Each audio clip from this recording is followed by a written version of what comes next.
Hello everyone, this is Nick here, recording my first content-oriented video. Who am I? The Three Selves. Hope all of you beautiful people had a decent day, at the very least up to this point. And before I begin, might not sound like it, but I want to say I'm super excited to get started.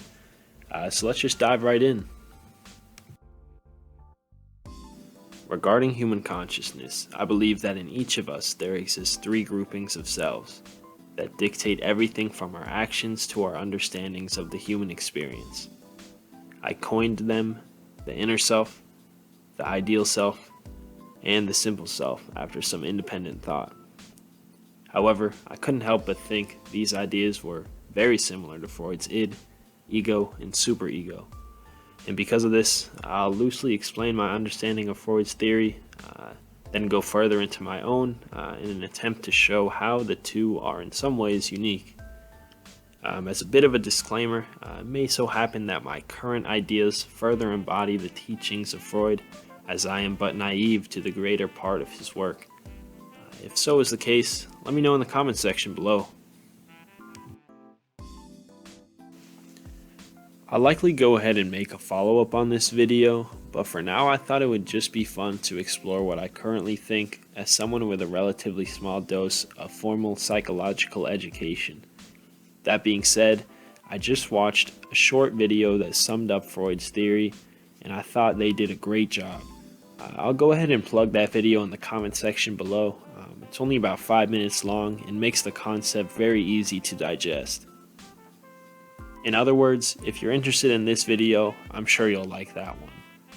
So, Freud's id, ego, and superego can best be put in terms of a metaphorical iceberg. In fact, it was Freud himself who used this to describe his theory. In it, the id represents the portion of the iceberg submerged underwater, while the ego and superego make up the surface portion. To be a bit more specific, the id represents the unconscious, which has a tremendous impact on our experience, our thoughts, and our emotions. So simply put, it is a portion of our being that we do not have awareness of, yet it has a great deal of control and influence over us. Freud explained that the two main drives of the id are sex and anger, which are from his point of view the most repressed components of the human psyche. The ego represents the conscious self that mostly works to satisfy the drives of the unconscious. The conscious is aware of its environment and almost always works as the intersection between the id and the superego. That brings me to the superego, which represents our moral compass. It is not innate, but instead a learned fraction that once acquired is almost always at odds with the id. It can sort of be thought of as the angel on your shoulder, while the id can be thought of as the devil. Clearly, this was just the start to what Freud theorized.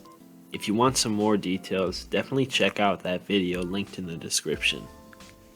Now, as mentioned before, my thoughts do for the most part coincide with these ideas quite well, though I personally think there is significantly more at play, especially in terms of my own being.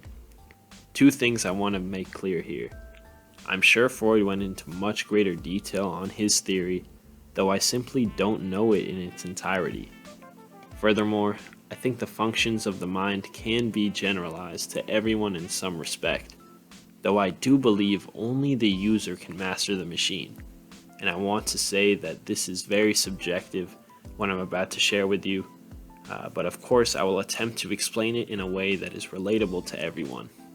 On that note, I should mention that this is not based in science or research of any sort. This is simply my current understanding of the complicated forces at play which culminate to represent who I am. And if parts of my thoughts are incomplete, I'll aim to clarify in a follow-up. So as mentioned at the start of the video, there is in my opinion the inner self, the ideal self, and the simple self. And I think I'm going to go ahead and start with the hardest to understand in my opinion, which is the inner self, most comparable to Freud's id. I call this self your reactive self, and think of it as the most primitive or animal-like. Through evolution, this inner self has been carefully crafted into the powerful entity it is today, making up the totality of the unconscious and controlling all autonomous bodily functions. This self evaluates the body's status to then create sensations and moods to satisfy the requirements of the body in order to ensure its survival by operating at peak ability. I also think this self plays its part by evaluating the environment to generate instinctual thought, in other words, immediate reactions to stimuli. As an analogy, think of getting hungry. When you start to get hungry, your stomach will become sensitive to its emptiness and generate sensations that we have termed hunger. This drives us to want to get food and is all done by the inner self. There's much more to this self, but I'll get back to it after touching on the other two. The ideal self, most comparable to Freud's superego, is the person we want to be. I think that in evolutionary terms, this self must be very new. I'm under the impression that when societies and tribes, better put tribes, started to live less nomadically and more stagnant, creating large societies and cities, civilizations that were more based in agriculture and staying in one location rather than following herds of animals. I think these conditions were the right conditions to really grow this idea of the ideal self. Because in truth, I think it's something that's heavily influenced by culture and is incredibly volatile because of it. New fads and the like can have enormous influence on shaping the ideal self for us. And because of this, it is, in my opinion, a constant bugging to the consciousness. I think the self is influenced by morals, ethics, but also by standards and what was mentioned previously. Essentially, it puts pressure on our being to be something better or higher, as though we always fall short. Think back to when you had arguments with friends or family, and afterwards you're all worked up and can't stop thinking about what you should have said, or what comeback would have made you look like super cool, super smart, whatever it might be. I think these thoughts are all brought up by the ideal self.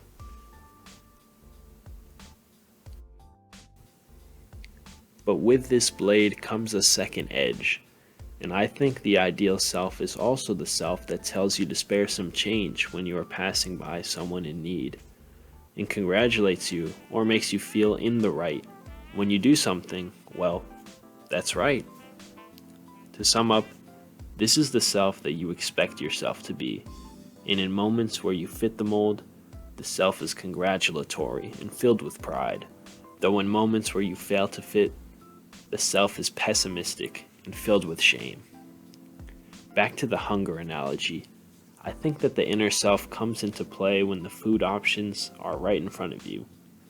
Let's say you make it to the kitchen, open up your lunchbox, and there are two objects. For the sake of argument, one object is an archetypal apple, already washed, wrapped in a nice napkin, and glimmers in the light, even has a little leaf hanging off the stem. Perfect apple.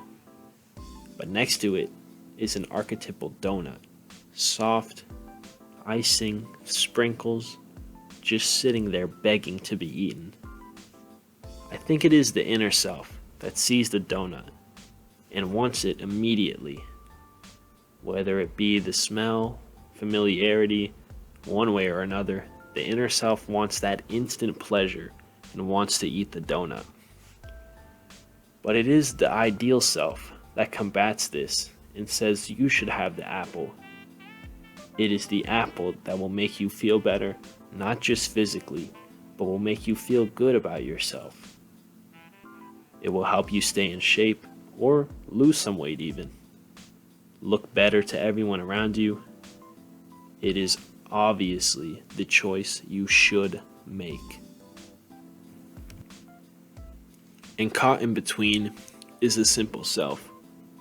This is the mediator of sorts, and the self that you most associate with. Same as Freud's ego, it is the self that lies in consciousness, and it is for that reason that this is the simple self.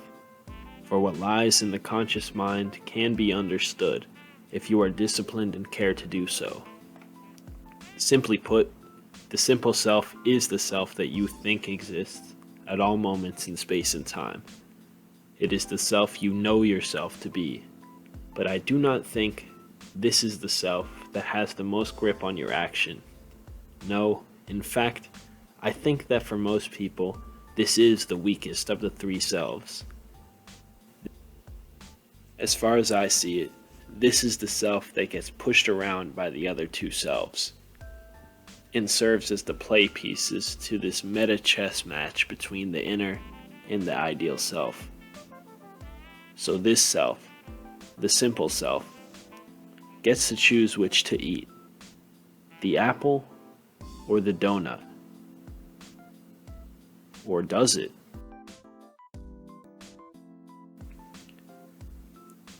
And with that being said, guys, I just want to say thank you so much for watching. I do have more to say on this concept of who am I, specifically the three selves. But this video has now gone on much longer than I planned. And at this point, I honestly think it would just be best if I make a follow-up of some kind or a second part to finish going into more detail on the inner self as well as the ideal self, two of the more fascinating selves of the three. But until then, best wishes to all of you, and take it easy.